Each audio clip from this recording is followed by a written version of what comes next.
Hi everyone, this is Mrs. Parr, and on this episode of Math Up to Par, we are going to be talking about line graphs. We are going to create one together and then we're going to use that information to interpret it. So let's look over here. So we're going to create a line graph using this data. The very first thing we want to do is we want to create a title for our graph, and then we want to create a title for our x-axis and for our y-axis so that we know what we're looking at and we can interpret it later. So the information that we're working with is the amount of money earned from lemonade sales. And this is listed in US dollars, okay? So let's go ahead and label our title. We're gonna go ahead and title it Money Earned from Lemonade.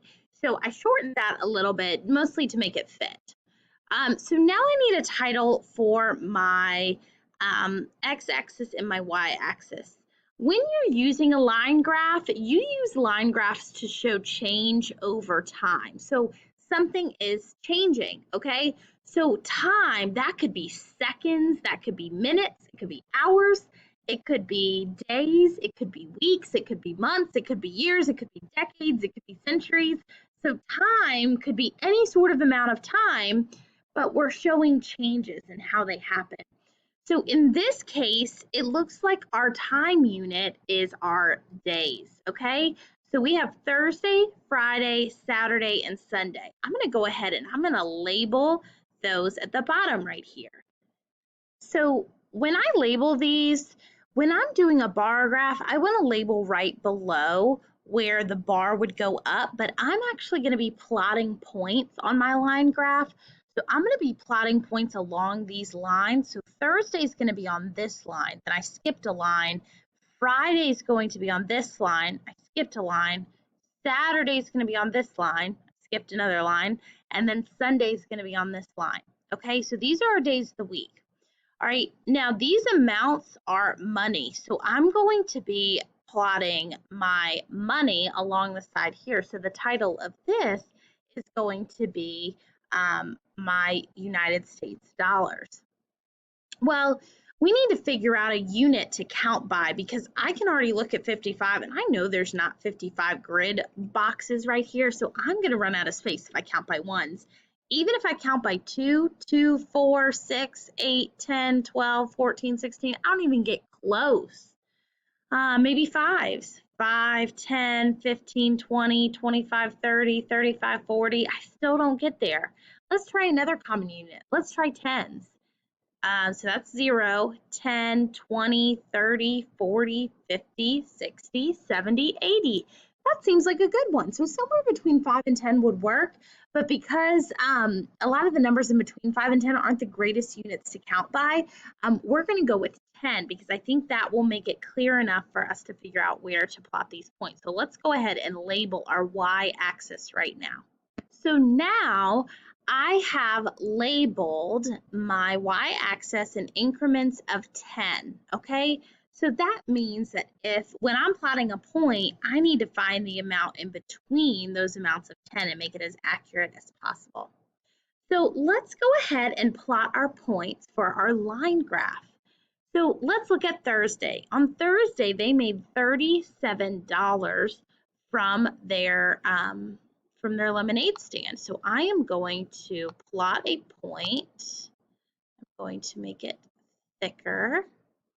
Okay, I am going to plot a point on the line for Thursday. So let's plot it in red. So Thursday was 37, so it's going to be in between 30 and 40.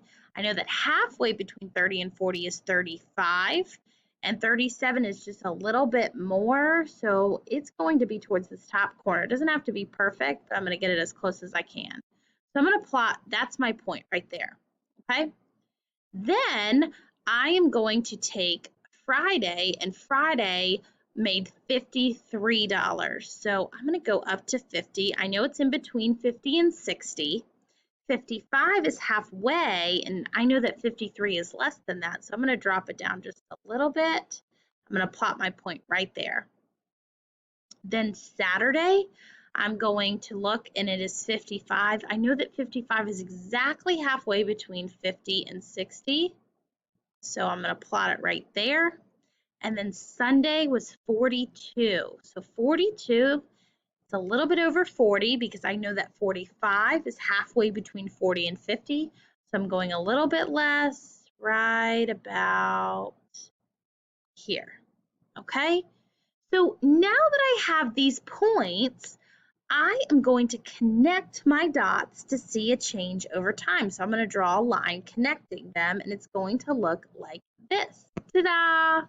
So it's going to look like that. Now I can visualize, okay, it looks like they made the most money. It slowly got higher and higher each day, but then on the last day of their lemonade stand, from what we can tell from this graph, they sold less, okay? But they sold the least amount right here, but it trended upwards and then it decreased. So which 2 days made the smallest profit? Well, I can look and I can see that Thursday and Sunday had the smallest profit. So I can see that Thursday and Sunday had the smallest because they were the least amount. Okay, and I can see that here. And I can then use that to draw conclusions. So it's likely because Friday and Saturday are weekends and more people might have been passing by the lemonade stand. So that might be why. So which 2 days had the greatest difference in the amount of money earned? Ooh, the greatest difference. So when I'm thinking about the greatest difference, I'm thinking about, okay, the biggest way to make it the most different is to take the highest amount and the lowest amount. Well, the highest amount was on Saturday, and that was 55. And the lowest amount was on Thursday, and that was 37. So I'm going to go ahead and I am going to subtract to find my answer. So I can't do 5 minus 7, so I'm going to regroup.